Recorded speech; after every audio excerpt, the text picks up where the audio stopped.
కౌగిలే కాపురం కాదులే పిచ్చి తల్లి, మల్లెలా మంచమే మందిరం కాదు చెల్లి, తేనెతో దాహము తీర్చదే నాడు పెళ్ళి, త్యాగమే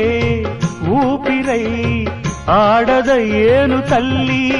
కామానికి దాసోహం కారాదే సంసారం, కాచుకో భర్తనే కంటి పాపాయిగా, నేర్చుకో ప్రేమనే సంటి పాపాయిగా, మన్నించేది మనసిచ్చేది మగడే సోదరి, సంసారం ఒక చదరంగం అనుబంధం